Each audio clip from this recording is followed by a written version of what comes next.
हास्य बोध अलग, बड़ा तीखा और बुनियादी सवाल। इस बात की गारंटी कौन ले? मैं 10 लाख पर भी ठीक, चलो जो हो जाए वो ही ठीक। ठीक, खाना ना सही नाश्ता सही, नाश्ता ना सही खाली चाय सही, कुछ नहीं भूजा सही, चलो सब में मान लेंगे हम। हाँ ठीक, 40,000 यूपी में पुलिस की भर्ती होनी सिपाही की, चलो हम उतने में सब में राजी हैं। क्या मुझे इसकी गारंटी तो कोई दे कि एक विज्ञापन, मेरी बात ध्यान सुन लीजिएगा, वही उत्तर दीजिएगा। विज्ञापन निकलने जिस दिन अखबार में छपे विज्ञापन, उस दिन की तारीख से ज्वाइनिंग तक, जिस दिन नौजवान ज्वाइन कर ले, 180 दिन से एक दिन ज्यादा नहीं होगा। यह गारंटी कौन लेगा छाती ठोक के? उस आदमी का नाम बताइए, केंद्र में और राज्य में। अमिताभ जी, इस चीज की गारंटी कोई नहीं ले सकता, क्योंकि हम सभी लोकतंत्र की एक डेमोक्रेटिक प्रक्रिया में बंधे हुए हैं, जहां पे आपने भी देखा है कि चल जाता है घरों पे, उसकी गारंटी है। बुलडोजर जो चल जाता है तब तक गारंटी नहीं होती, तब समय सीमा नहीं देखते हो। आज पत्थर चले, कल बुलडोजर चल गया, तब आपको गारंटी लेने की। अरे रुको भाई, अभी रोहित अग्रवाल जी को रोकिए। कौशल जी आप अपनी बात जारी रखो भाई।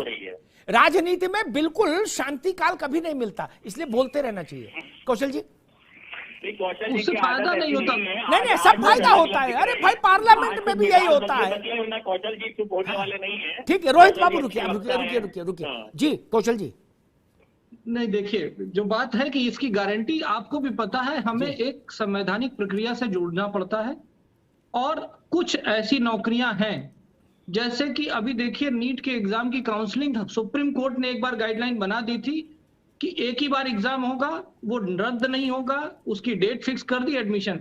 इस तरह का जो नोटिफिकेशन अगर सुप्रीम कोर्ट कभी इंटरवेन करेगा तो ही हो सकता है, नहीं तो जो संवैधानिक प्रक्रिया है उसके थ्रू जो हमारा संविधान किसी भी इंडिविजुअल को ये राइट देता है कि वो कभी भी आर्टिकल 32 के अंदर का जा करके किसी भी प्रोसेस को चैलेंज कर सकता है, तो ये डेमोक्रेसी ने ही हमें दिया है। हम अगर किसी चीज को बाउंड कर देंगे, कल उसमें कोई इरेगुलरिटी हुई तो फिर आप हम सब करके डिबेट कर रहे होंगे। एक मिनट भाई, एक मिनट, अब रुक जाओ। एक और बुनियादी सवाल है।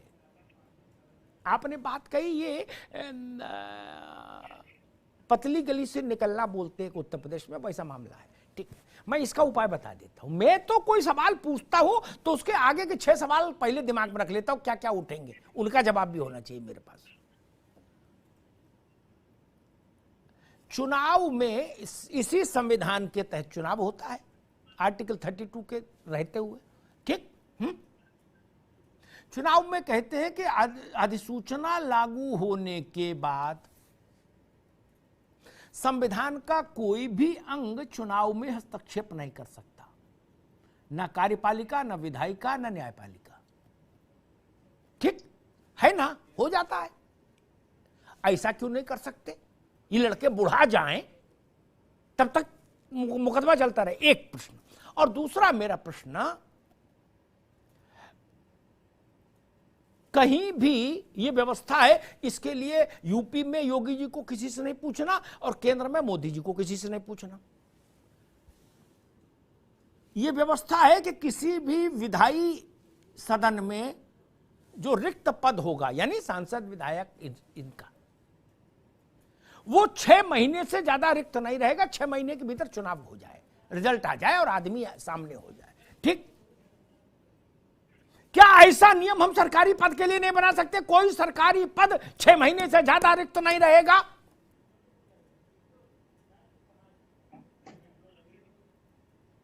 इसमें कोई पुलिस पकड़ रही है, इसमें समस्या क्या है?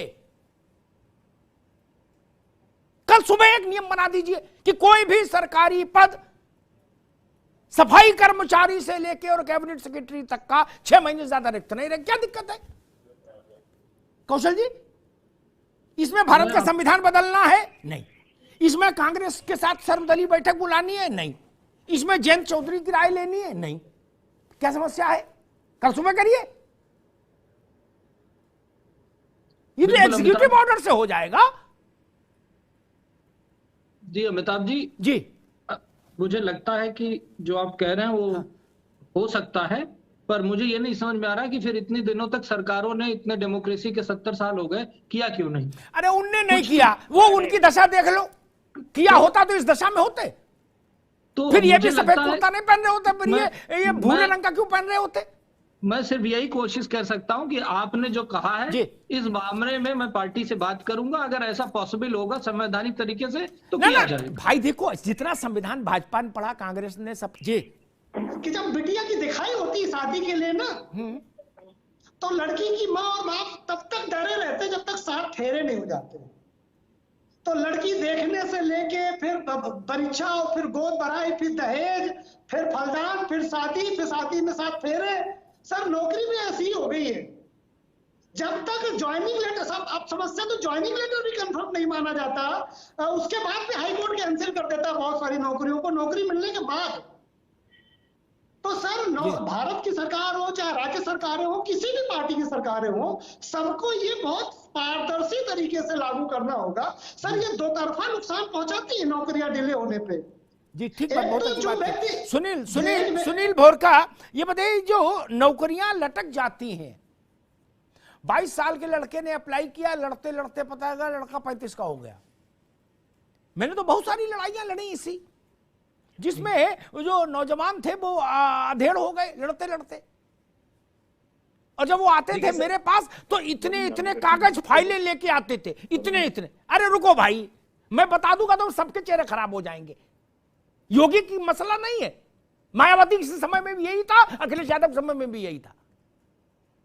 इसलिए हमको ज्ञान मत दो कोई। रुको सुनील बोरका, तब क्या हो, हाई कोर्ट, सुप्रीम कोर्ट, आयोग, इन सब से गुजर के जब भर्ती मिलती है तब तक तो मामले गड़बड़ हो जाता भाई।